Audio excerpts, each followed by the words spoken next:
Bonjour tout le monde. Merci, Allô? merci d'être là. Vraiment contente d'être avec vous aujourd'hui. On a un moment spécial à discuter ensemble sur la profession infirmière, particulièrement notre 20 ans de la profession, je dirais du rôle de l'IPS ici à l'Institut et aussi spécifiquement nos 11 spécialisations qu'on a développées avec ces 20 dernières années-là. Fait que, je suis chanceuse aujourd'hui d'être accompagnée de pionnières, de Juliane, de Geneviève, qui sont là depuis le début de la profession, je dirais, du rôle de l'IPS.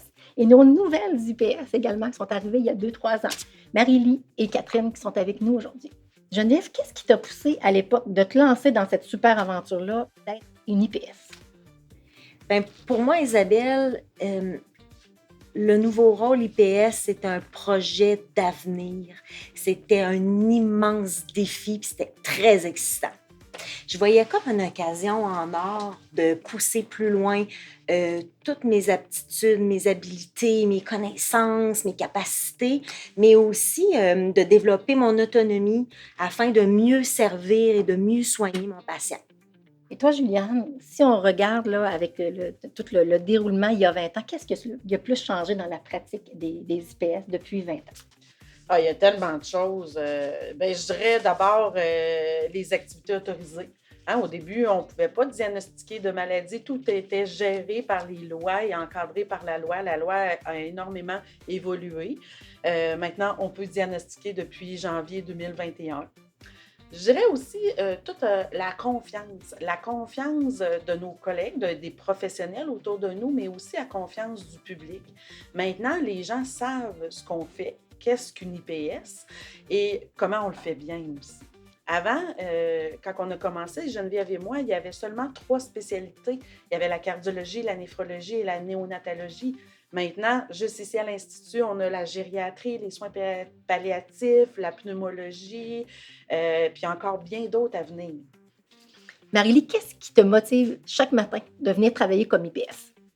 Je pense que ce qui me motive le plus, en fait, c'est de vraiment faire la différence là, pour les patients. Donc, vraiment, là, quand j'ai un remerciement sincère là, d'un patient que j'ai eu la chance de soigner.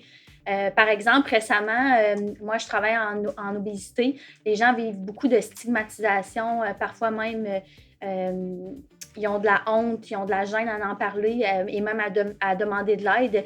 Puis récemment, j'ai pris le temps d'écouter une patiente, de vraiment adresser toutes les problématiques qu'elle avait. Puis, elle a pris le temps de me rappeler pour me remercier. Bien, ça, vraiment, pour moi, ça démontre que je fais une différence, là, puis c'est vraiment une grande fierté. Tu sembles d'accord aussi avec ta Oui, collègue? vraiment. Je trouve que la particularité de notre rôle, c'est vraiment qu'on prend le patient vraiment dans sa globalité. On est à la base formés comme des infirmières, donc on a une approche qui est très holistique, là. Puis quand je parle d'holistique, je parle de voir le patient, bon, avec tout son environnement, sa famille, ses valeurs, ses croyances, ses appréhensions. Donc, on prend vraiment le patient là, dans son tout. Puis, ça fait en sorte qu'on a vraiment une prise en charge qui est globale. Puis, comme le dit Juliane tout à l'heure, les lois ont très évolué dans les dernières années, ce qui fait en sorte qu'on peut poser des diagnostics, prescrire des médicaments, suivre nos patients vraiment de façon plus complète. Donc, moi, je trouve que ça fait un grand changement dans notre prise en charge, puis ça nous octroie vraiment une grande autonomie. Puis, en bout de ligne, ça fait en sorte que nos patients, ils ont une meilleure accessibilité aux soins, là, puis on peut en faire vraiment plus. Donc, moi, c'est vraiment quelque chose qui me tient à cœur, puis que je trouve super pertinent dans notre rôle d'IPS. Au bénéfice de notre clientèle, de nos usagers, vraiment. Quand on parle de prescription là, pour une infirmière, un diagnostic également aussi, peux-tu m'expliquer un peu dans ta spécialité à toi, comment ça se vit au quotidien? Oui, bien en fait, dans notre formation d'IPS, on apprend à diagnostiquer des maladies, prescrire des médicaments, des traitements, des examens diagnostiques. Donc, ça fait partie vraiment de nos actes médicaux qui ont été délégués pour notre rôle. Moi qui travaille en chirurgie cardiaque ainsi qu'en insuffisance cardiaque, bien, je suis vraiment apportée à faire des diagnostics, là, soit d'hypertension ou de prescrire des médicaments là, en lien avec ces conditions-là.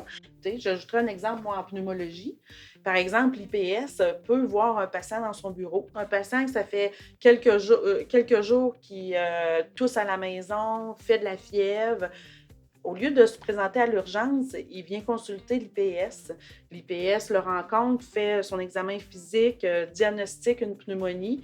et prescrit un antibiotique. Alors, le patient repart avec une prescription, commence ce traitement le jour même.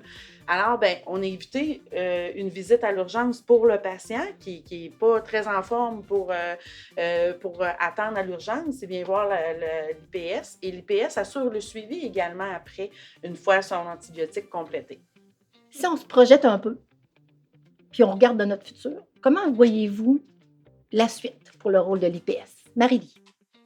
Bien, en fait, on va continuer, je pense, à améliorer l'accessibilité des soins. Bien évidemment, la collaboration interprofessionnelle est essentielle là, dans notre rôle, mais il y a aussi de plus en plus ce qu'on voit, la collaboration intraprofessionnelle, donc entre IPS.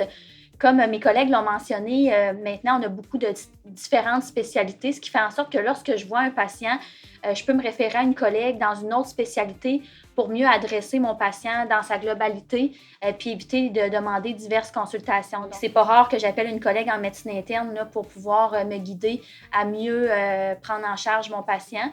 Puis, il ne faut pas oublier que les IPS, en fait, à la base, le rôle, c'était justement d'améliorer la qualité et l'accessibilité aux soins. Puis, je pense que ça, actuellement, on le fait très bien, là.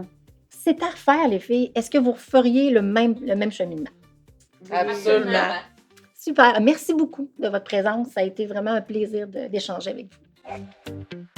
Est-ce que vous vous rappelez, les filles, votre première journée de travail comme IPS? Moi, je me souviens de mon examen. Quand j'ai fait mon examen de certification, je me vois devant une porte. Puis là, je me suis revirée, puis Juliane était à côté de moi, puis on s'est dit « Oh my God! » Puis on est rentré.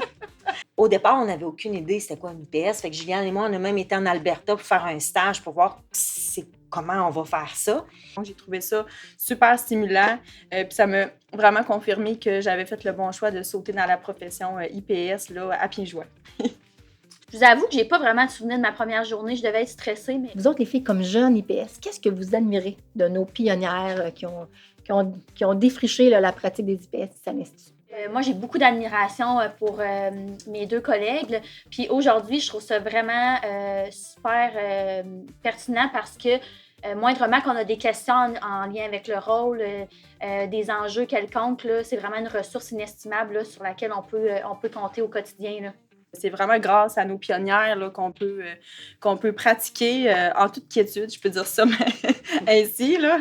Puis vous autres, les filles, avec notre jeunesse qui arrive dans la profession, qu'est-ce que vous admirez de ça? Ben moi, je suis fière de leur confiance. Ils sont arrivés dans notre milieu confiants, plein d'idées, des nouveaux projets. Ben moi, c'est leur leadership parce que la profession IPS évolue encore et il faut quand même beaucoup de leadership pour continuer à faire avancer la profession.